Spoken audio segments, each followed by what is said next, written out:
Fallout 4 has so many different ways to earn experience as you travel throughout the Commonwealth. You could discover new areas, fight off tough enemies, or craft new items with scrap you come across. As fun as all that sounds, what if you never left the starting area? Would you still be able to play the game? Could you still hit max level and fill out all of your perks? Well, that's what I'll be finding out today. Can you reach max level without leaving Sanctuary in Fallout 4? This was the video the community voted on for this week, and boy was it a long one. So grab a snack and let's get into it. Like any other run, I make my character and set my stats. What I was trying to say here was 5 in luck for the Idiot Savant perk, at least 6 in charisma for the local leader to build shops, and the rest in strength to be able to carry stuff back and forth. Past that, nothing else matters. The end of the world comes and I make my way through the vault while giving the sticky bandits a run for their money. After emerging outside, I take my last breaths as a free man because I am now trapped here. I met up with Codsworth for the experience of lying to him and telling him everything will be alright, and got to work killing bugs and scrapping everything. With some space cleared out, it was time to start gaining some levels, and a tip I keep seeing is to build shelves instead of fence posts because you can stack them on top of each other indefinitely. However, my thought process at this time was I'm going to run out of build space eventually, so where I did start doing my best impression of Tim the Tool Man, it was time to move on to my second crafting endeavor, inhalers laced with time magic. But magic wasn't the only thing I was crafting, oh no, I also had to procure the ingredients. But if you know about the crafting duplication that I've done in some other videos, this was just a matter of time. For those of you who don't know, you can dupe crafting supplies by dropping stacks of items on the ground and then scrapping and storing at the same time. This stores the item but also scraps it, giving you double the amount every single time. So as far as materials go, if I got a hold of at least one, I effectively had unlimited of that resource with this glitch. However, as well as I thought I was doing, I forgot I had to build a recruitment beacon to attract friends to help me with this challenge. So I had to lose an hour of progress to appease the RNG gods and get them to spawn some crystals inside a root cellar in town. With the gods sated, I built the beacon and soon had my first settler, but her days were numbered as she would be tending to watermelons until the sun exploded, so naturally she didn't need weapons or ammo. I once again showed myself to be a master of manipulation and met another homie. I put him on guard duty, and since I was poor at this point, I paid him a life supply of inhalers. That guy could phase out of existence with that much time magic.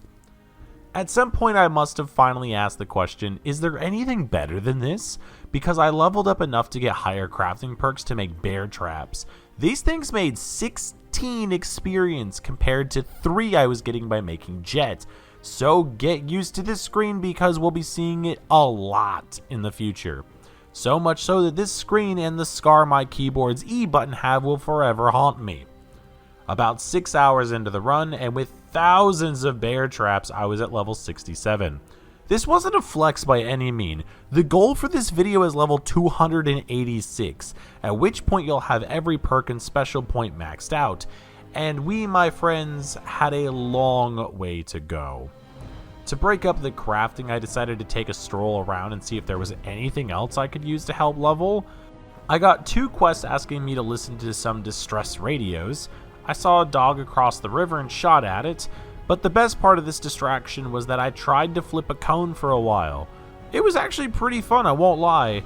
This cone and I had a bond that no man or woman would ever understand. But then I threw it too far, and all I could do was watch it float down the river. But I quickly forgot about the cone when I found a mannequin. However, mannequins don't flip near as well as cones do. So since I was going to be here a while, I figured it was time to buckle down and get this settlement looking fancy.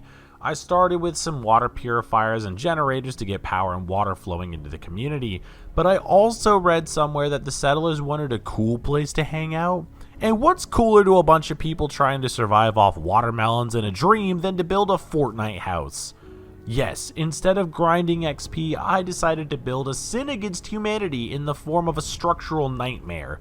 OSHA would be pleased. But channeling my inner Bob the Builder did little to sate my quest for adventure, so I went and antagonized some of Sanctuary's locals to fight my settlers. Only issue is my settlers were too powerful apparently.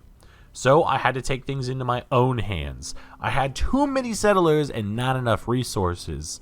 Someone would have to take the blame for this. I poked the accused really hard, causing him to fall asleep, and then shot another settler who was smuggling inhalers. But when I went to antagonize my last guardsman, he refused to see the fault in what I had done.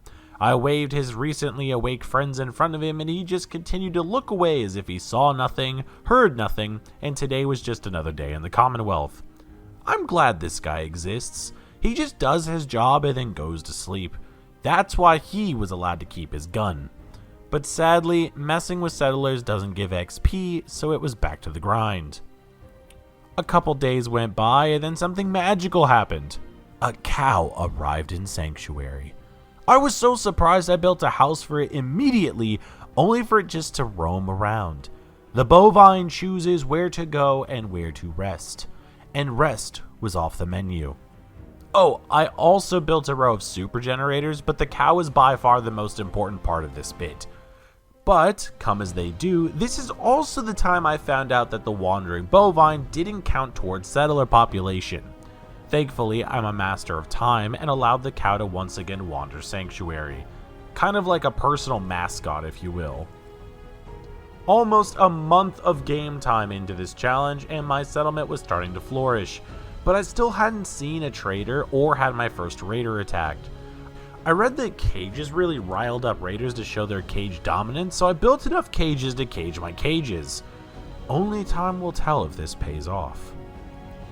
Hours went by and still no raiders, but I did start to see my planted food sprout. At this point I had so many melons and tomatoes I could have fed each of these settlers until their dying days, but the settlement gods wanted more.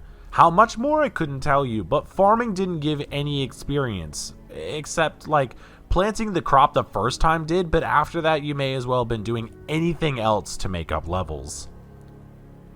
By this point it was taking me about 2.5 minutes to level and my poor E button on my keyboard is still in recovery. Before I set out to make this video I knew it would take a long time to get here, but this was getting out of hand. I was only 94 and still had a long way to go. And since time was the only enemy, I downloaded a mod to speed things up. Kind of. All this did was allow me to create more than one item at a time at the crafting bench. But this idea went out the window due to the experience only being worth 16. I crafted 200 bear traps and got the same amount of crafting as 1. What a waste of materials. I was curious by now. How much more experience would I need to finally hit the level to max out everything? The answer? A little under 2.8 million experience points. I was going to need a lot more bear traps. Thankfully, Razer mouses have a built-in feature that allow you to program macros, meaning after a little bit of setup, it was time to give my E key a rest and let the game play itself while I went and did anything else that needed to be done. Turns out you need at least this many bear traps, and the minimum level to reach is 286. You'll have everything maxed out, and after that, experience won't really matter. You've done everything, all within the cozy confines of your post-Fallout settlement with you and your homies. This was a challenge that really shows off how much Fallout 4 is on rails. For example, none of the traveling merchants like Trashcan Carla ever come to Sanctuary until after you discover more areas as you play. On top of that, there are exploits you can do, kind of like the duplicating material glitch, that allow you to make infinite money. The problem is you at least need 200 caps to even start that process, and since the settlers coming into Sanctuary only had like 2 or 3 bottle caps on them at a time, this just wasn't going to happen. Plus, if you make it outside of Sanctuary, there are 2 major experience glitches you can do that cut down this challenge by hours, taking almost a quarter of the time to accomplish the same task as this one. This video just proves that if you have enough time, you can do anything in this game, how meaningful or meaningless it is. But this video also shows you how not to waste your time. In the amount of time this challenge went on for, I could have beaten the main game and all the DLCs, but even though that would have been more fun, I still outgained experience by just spamming E and duplicating resources from time to time. But at least this is done, and next time we can move on to something a little bit more fast-paced. If you liked what you saw, please consider subscribing as it helps the channel out a ton. Plus, if you have a suggestion for a challenge run you'd like to see, let me know in the comments below. I play all sorts of games, so no challenges off the table. I want to thank all of you that watched to this point, and as always, I have been Chris from Crisis Gaming, and I will see you on the next one.